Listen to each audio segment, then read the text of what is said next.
नमस्ते दोस्तों, मैं दीपक सर आप सबका स्वागत करता हूँ अपने YouTube चैनल दीपक क्लासेस में। दोस्तों आज हम लोग इंजीनियरिंग मैथमेटिक्स का इंपॉर्टेंट टॉपिक पढ़ने जा रहे हैं जिसका नाम है गैमा फंक्शन।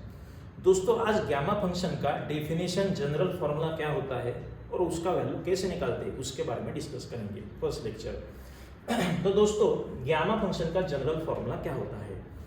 दोस्तों इंटीग्रेशन के अंदर एक टर्म एक्सपोनेंशियल फंक्शन और एक टर्म अलजेब्रिक फंक्शन, मतलब ई रेस टू और एक्स रेस टू, अगर ऐसा कॉम्बिनेशन का टर्म आया, एक फंक्शन एक्सपोनेंशियल और एक फंक्शन अलजेब्रिक पॉलिनोमियल, तो अगर दो फंक्शन मल्टीप्लिकेशन में होंगे इंटीग्रेशन के अंदर और लिमिट 0 टू इंफिनिटी होगा तो गैमा फंक्शन का यूज होता है। वापिस एक बार रिपीट करता हूं, एक्सपोनेंशियल फंक्शन और अलजेब्रिक फंक्शन, पॉलिनोमियल फंक्शन। अभी आप लोग बताएंगे कि सर हम लोग ये तो बाय पार्ट से भी सॉल्व कर सकते हैं या इंटीग्रेशन के अंदर यूवी रूल भी यूज कर सकते हैं, बर्नौलीज रूल 100% कर सकते हैं। आप इस क्वेश्चन को इंटीग्रेशन बाय पार्ट्स, जिसको आप LIT रूल बोलते हैं, उससे भी सॉल्व कर सकते हैं या बर्नौलीज रूल से भी सॉल्व कर सकते हैं। लेकिन दोस्तों वो 11th वाला जो प्रोसीजर था इंटीग्रेशन बाय पार्ट्स, LIT और बर्नौलीज, उससे टाइम चले जाने वाला है, टाइम बहुत लगने वाला है, आपको सॉल्व करना पड़ेगा, उसके बाद अपर माइनस लोअर करना पड़ेगा, तो टाइम चला जाएगा। इससे अच्छा गैमा फंक्शन का कंसेप्ट यूज करो, एक स्टेप में आंसर निकालो, इसलिए गैमा फंक्शन डिराइव किया गया है। तो गैमा फंक्शन का जनरल फॉर्मूला क्या होता है दोस्तों, वो प्लीज लर्न कर लो। इंटीग्रेशन के अंदर e raise to minus k x into x raise to n minus 1 dx। I will repeat, integration के अंदर e raise to minus k x into x raise to n minus 1 dx, it is gamma n upon k raise to n। दोस्तों अगर आप k की जगह पे 1 डाला, k की जगह पे 1 डाल दिया तो उसको डेफिनेशन ऑफ गैमा फंक्शन बोलते हैं। अभी आप लोग बोलेंगे सर आप लोग जनरल फॉर्मूला पढ़ा रहे, डेफिनेशन नहीं पढ़ा रहे, उसका कारण है बहुत बच्चे क्या करते हैं, डेफिनेशन का फॉर्मूला रटते हैं और उनको फिर जनरल फॉर्मूला भी रटना पड़ता है। ऐसा मत करो। आप लोग क्या करेंगे दोस्तों, जनरल फॉर्मूला याद रखेंगे, उसमें K1 डाल दिया तो वो डेफिनेशन होने वाला है, ऐसा याद रखेंगे, उससे इजी पड़ेगा। तो आप लोग जनरल फॉर्मूला यूज करो, जनरल फॉर्मूला लर्न करो, आपको डेफिनेशन करने की जरूरत बिल्कुल भी नहीं है। e raise to minus k x into x raise to n minus 1 dx equal to gamma n upon k raise to n। सिर्फ इतना याद रखो, k की जगह पे 1 डाला तो वो डेफिनेशन होता है। दोस्तों गैमा फंक्शन का वैल्यू कैसे निकालना है उसके बारे में डिस्कस करेंगे। इंटीजर के लिए अलग फॉर्मूला है, फ्रैक्शन के लिए अलग फॉर्मूला है। अगर गामा 6 का वैल्यू मुझे निकालना है, 6 को 5 + 1 लिखते हैं। अभी 5 इंटीजर या फ्रैक्शन है, इंटीजर है तो उसका आंसर 5 + 1 का 5 फैक्टोरियल आएगा। तो gamma 6 is nothing but gamma 5 + 1 which is 5 factorial. लेकिन गामा 5/2 है, गामा 5/2 है तो 5/2 को कैसे लिखेंगे, 3/2 + 1, 5/2 can written as 3/2 + 1 means it is 3/2 gamma 3/2। तो इंटीजर, ये n इंटीजर होगा तो ऊपर का फॉर्मूला यूज होगा, ये n फ्रैक्शन होगा, ये n फ्रैक्शन होगा तो नीचे का फॉर्मूला यूज होगा। तो इतना याद रखो, गामा n + 1 में n इंटीजर होगा तो n फैक्टोरियल, गामा n + 1 में n फ्रैक्शन होगा तो n गामा n। ठीक है, इसके ऊपर के सम अभी हम लोग देखने वाले, उसमें क्लियर हो जाएगा। दोस्तों इसके साथ और एक फॉर्मूला आपको याद रखना है, gamma p into gamma 1 - p, gamma p into gamma 1 - p, pi upon sine p पाई। दोस्तों ये फॉर्मूला बीटा फंक्शन में ज्यादा यूज होने वाला है, रिमेंबर, तो इसलिए प्लीज याद रखो, gamma p into gamma 1 - p is pi upon sine p पाई, और गामा आपका आंसर क्या होता है, रूट पाई। तो दोस्तों उम्मीद करता हूँ गामा फंक्शन का जनरल फॉर्मूला आपको समझ में आया है, गामा फंक्शन का वैल्यू कैसे निकालना समझ में आया है, और ये अलग फॉर्मूला जो आपको बीटा में यूज होने वाला है वो भी समझ में आया। तो हम लोग अभी एक काम करेंगे, अभी गामा फंक्शन का वैल्यू कैसे निकालते हैं वो पहले देख लेंगे, उसके बाद डेफिनेशन और जनरल फॉर्मूला का यूज कैसे करना है वो देखेंगे। तो अच्छे से ध्यान देना दोस्तों, पहले देखेंगे गामा फंक्शन का वैल्यू कैसे निकालते हैं। एक बार गामा फंक्शन का वैल्यू कैसे निकालना है समझ में आ गया तो आप लोगों को डेफिनेशन और जनरल फॉर्मूला कैसे यूज करना है वो भी समझ में आएगा।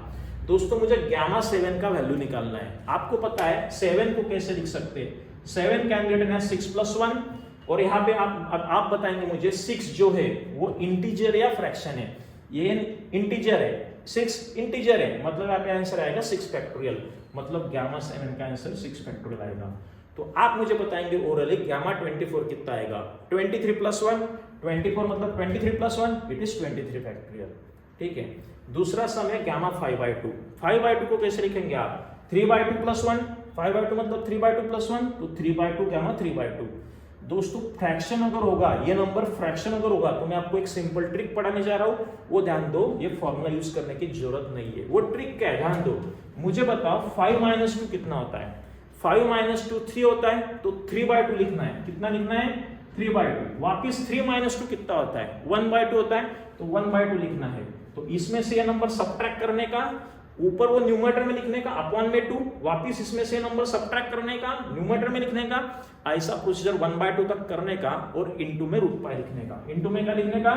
√π। फॉर एग्जांपल ये प्रॉब्लम मुझे सॉल्व करना है, इसमें अच्छे से समझ में आएगा। मुझे बताओ 11 - 2 कितना होता है दोस्तों? 9 होता है। 11 - 2 9 होता है, तो प्रोसीजर कहां से स्टार्ट होगा?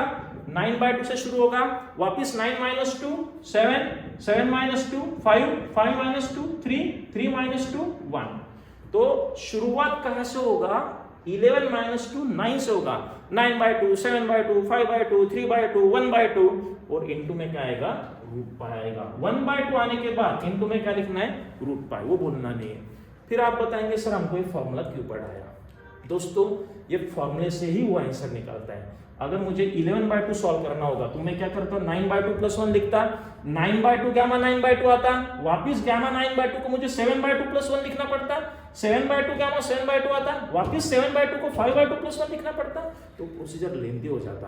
उससे अच्छा कैसे याद रखेंगे? इसमें से नंबर सब्ट्रैक्ट करना, वो प्रोसीजर उस नंबर से शुरू करना, अप टू 1/2 जाना, और इनटू में √π लिखना। और एक एग्जांपल आपके लिए, 9 - 2 कितना होता है? 7। तो प्रोसीजर कहां से शुरू होगा? 7 से शुरू होगा। प्रोसीजर 7/2 से शुरू होगा, कहां तक जाएगा? 1/2 तक। 7/2, 5/2, 3/2, 1/2, और इनटू में क्या लिखेंगे? √π। तो उम्मीद करता हूं आपको ये फॉर्मूला यूज किए बिना आंसर कैसे लिखना है वो समझ में आ रहा है। तो इसमें से ये नंबर सब्ट्रैक्ट करने का, उस नंबर से प्रोसीजर शुरू करने का, अप टू 1/2 इंटू √π। और ये कैलकुलेशन आप लोग कैलसी पे कर सकते हो, ये तो पता होगा आपको कैलसी पे कैसे कर सकते हैं। दोस्तों गामा 1/4 इंटू गामा 3/4, क्या आपको पता है 3/4 को क्या बोलते हैं? 3/4 को 1 - 1/4 बोलते हैं। 3/4 कैन रिटन एज 1 - 1/4। आप लोग एलसीएम ले सकते हैं, 4 1 4, 4 - 1 3, या कैलसी पे भी कर सकते हैं। इसका आंसर 3/4 मिलेगा। आप लोग बोलेंगे सर ऐसा क्यों लिखा? दोस्तों ऐसा इसलिए लिखा क्योंकि मुझे ये फॉर्मूला यूज करना था, gamma p into gamma 1 - p, pi upon sine p पाई। अच्छे से देखो, अगर इसको इसके साथ कंपेयर किया तो p की जगह पे कौन आ रहा है? p की जगह पे 1/4 आ रहा है। p की जगह पे 1/4 आ रहा है, मतलब 100% इसका answer pi upon sine 1/4 into pi आने वाला है। Pi upon sine 1/4 into pi. और आपको पता होगा साइन π/4 कितना होता है? साइन π/4 होता है 1/√2। साइन π/4 1/√2। 1/√2 ऊपर जाने के बाद क्या हो जाएगा? √2/1 हो जाएगा, मतलब √2π आपका आंसर आएगा।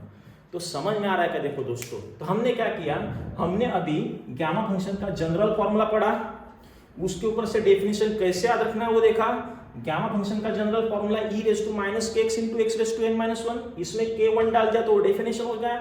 अभी हमने एग्जांपल इसके नहीं लिए, हमने एग्जांपल गामा फंक्शन का वैल्यू कैसे निकालते उसके देखे, वो आपको उम्मीद करता हूं समझ में आए। ये फॉर्मूला यूज किए बिना एक स्टेप में आंसर कैसे निकालना है वो भी मैंने आपको पढ़ाया, इस फॉर्मूला का यूज कैसे करना है वो भी मैंने आपको पढ़ाया। अगर आपको गामा फंक्शन का वैल्यू कैसे निकालना है समझ में आया, मतलब अभी हम लोग डेफिनेशन और जनरल फॉर्मूले के ऊपर के सम देख सकते हो। इसमें कुछ डाउट है क्या? देखो, उम्मीद करता हूं या तो कुछ डाउट नहीं। अभी जाएंगे गामा फंक्शन के डेफिनेशन और जनरल फॉर्मूले की तरफ, क्योंकि फॉर्मूला का यूज कैसे करना है वो समझ में आया, तो अभी आप लोग डेफिनेशन का यूज कैसे करना है, जनरल फॉर्मूला कैसे यूज करना है वो समझ में आएगा। यहां तक कुछ डाउट है क्या? देखो दोस्तों, अभी हम लोग गामा फंक्शन का एग्जांपल देखेंगे। गामा फंक्शन का जनरल फॉर्मूला जैसे कि मैंने आपको बताया, एक फंक्शन एक्सपोनेंशियल और एक फंक्शन अलजेब्रिक, एक फंक्शन एक्सपोनेंशियल एक फंक्शन अलजेब्रिक, और लिमिट 0 to ∞। गामा फंक्शन का जनरल फॉर्मूला यूज होगा। दोस्तों इस टर्म को इस टर्म के साथ कंपेयर किया जाएगा, तो कौन बताएगा आप में से इस टर्म को इस टर्म के साथ कंपेयर किया तो -x कैंसिल हो जाएगा, k की जगह पे यहाँ पे 1 आएगा, तो k = 1 लेंगे। n-1 की जगह पे कितना है? 5 है। n-1 की जगह पे 5 है, तो -1 उधर जाके +1 बनेगा, तो 5 + 1 6 बनेगा। तो इसका आंसर क्या आएगा दोस्तों? गामा n/k⁻n, मतलब इसका आंसर आएगा गामा n अपॉन के रेस टू एन मतलब 1:6 गामा एन, एन की जगह पे 6 डाल दिया, के रेस टू एन 1:6। जैसे कि आपको पता है गामा 6 को गामा 5+1 लिखेगा, 5+1 मतलब 5 फैक्टोरियल होगा, 1:anything 1 होता है तो इसका आंसर 5 फैक्टोरियल आएगा। और एक एग्जांपल, इस टर्म को इस टर्म के साथ कंपेयर करेंगे दोस्तों, k की वैल्यू कितना आएगा 3 आएगा, क्योंकि -x कैंसिल हो जाएगा तो k 3 आ जाएगा, n-1 7 आ जाएगा, n-1 7 आएगा तो -1 उधर जाके +1 बनेगा तो 7 + 1 8 होगा, तो इसका आंसर आएगा gamma n upon k raise to n means gamma 8 upon k raise to n 3:8, gamma 8 7 + 1 factorial that is 7 factorial 3:8, gamma 7 + 1 it is 7 factorial 3:8। तो उम्मीद करता हूँ आपको समझ में आ रहा है। फिर तीसरा एग्जांपल देखेंगे, ये टर्म के साथ कंपेयर होगा, कौन बताएगा? यहाँ पे -kx -x 2x के साथ कंपेयर हो तो माइनस और x कैंसिल हो जाएगा, k की वैल्यू कितना आएगा दोस्तों 2 आएगा, n-1 की जगह पे कितना आएगा -1/2 आएगा, n-1 की जगह पे -1/2 तो -1 उधर जाके +1 बनेगा, -1/2 + 1 कितना होगा 1/2, कैलकुलेट कर सकते हो आप। तो इसका आंसर क्या आएगा gamma n upon k raise to n, gamma n मतलब gamma half upon k raise to n 2:1/2, gamma half मैंने पढ़ा आपको √π, तो गामा हाफ का आंसर √π आएगा, 2:1/2 कैन बी रिटन एज √2, क्योंकि रेस टू 1/2 मतलब रूट के अंदर ये टर्म √2, दोनों का रूट कॉमन कर देंगे तो मेरा आंसर बनेगा √π/2 बनेगा। दोस्तों जनरल फॉर्मूला का ये 3 सम समझ लो, क्लियर कट दिख रहा है, k1 है, k3 है, k2 है, n-1 5, n-1 7, n-1 -1/2, -1 उधर गया +1 बना, n का वैल्यू मिला, k और n इसमें डाल दिया, कैलकुलेट हमने सॉल्व कर लिया, गामा हाफ याद रखो √π। तो अगर आपको गामा फंक्शन का वैल्यू कैसे निकालना है, जनरल फॉर्मूला डेफिनेशन कैसे यूज करना है वो समझ में आया तो दोस्तों 101% आपको गामा फंक्शन समझ में वाला है। तो ये आपका बेसिक लेक्चर जो मैंने आपके लिए लिया, डेमो लेक्चर, इसको इंट्रोडक्शन लेक्चर बोलते हैं गामा फंक्शन का, वो अगर समझ में आया तो आपको अगले 3 टाइप भी समझने वाले, वो 3 टाइप आपको इजी लगने वाले। दोस्तों वीडियो पसंद आया तो वीडियो पक्का लाइक करना है और चैनल को सब्सक्राइब करना है।